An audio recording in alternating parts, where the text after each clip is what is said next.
السلام علیکم۔ دیکھیے، زندگی میں انسان کے مختلف ادوار آتے ہیں۔ انسان ایک صورتحال سے نکلتا ہے، دوسری میں جاتا ہے، دوسری سے نکلتا ہے، تیسری میں پڑتا ہے۔ یہ سب اللہ کی طرف سے آزمائش اور امتحان کے مختلف فیزز ہیں۔ ان کو خوش دلی سے، خندہ پیشانی سے قبول کرنا چاہیے۔ ظاہر ہے کہ جب آپ کو کسی ایک فیز سے دوسرے میں جانا ہو تو فیصلہ کرتے وقت آدمی سوچتا ہے، فیصلہ ہو گیا تو پھر اس کے بعد اس کو نبھانا چاہیے، اس پر پچھتانا نہیں چاہیے۔ ایک وہ مشکلات ہوتی ہیں کہ جن کا اس کے سوا کوئی علاج نہیں ہے کہ آپ یہ مان لیں کہ فیصلہ غلط ہوا تھا اور اس کو انڈو کر دیا جائے۔ جو مشکلات آپ بتا رہی ہیں وہ ایسی نہیں ہیں۔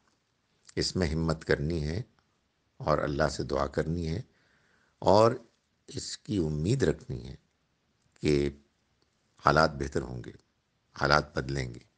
ایک مرتبہ آپ نے ہمت کر لی اور آپ نے اپنے کاموں کو حوصلے کے ساتھ کرنے کا فیصلہ کیا تو آپ یہ دیکھیے گا کہ آپ کو آسانی بھی ملے گی اور آپ کو کام کرنے میں مشکل بھی پیش نہیں آئے گی۔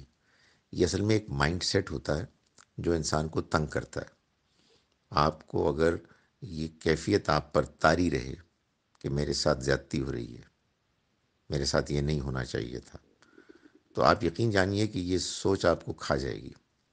لیکن اگر آپ انہی حالات میں یہ فیصلہ کریں کہ یہ میرے رب کی طرف سے میرے لیے ایک آزمائش ہے، مجھے زندگی کو گزارنا ہے اچھی طریقے سے، جو میری ذمہ داریاں ہیں میں نے ان کو نبھانا ہے، اور آپ ان کو ایک مثبت پازیٹیو ذہن کے ساتھ اس صورتحال کو اپروچ کریں، اللہ سے دعا کریں، ہر نماز میں دعا کریں کہ آپ کے لیے آسانیاں کرے، مشکلات سے بچائے۔ اللہم یسر، اے اللہ آسانی کر، ولا تعسر، مشکل نہ کر۔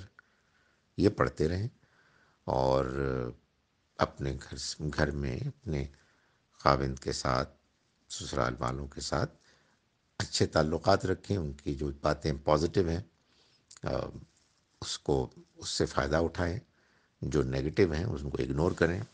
تو آپ دیکھیں گے کہ آپ کے ذہن کے بدلنے سے آپ کی زندگی میں ایک ایسی خوشگوار تبدیلی آئے گی کہ جس کے بعد انشاءاللہ آپ اپنی زندگی کو انجوائے کرنے لگیں۔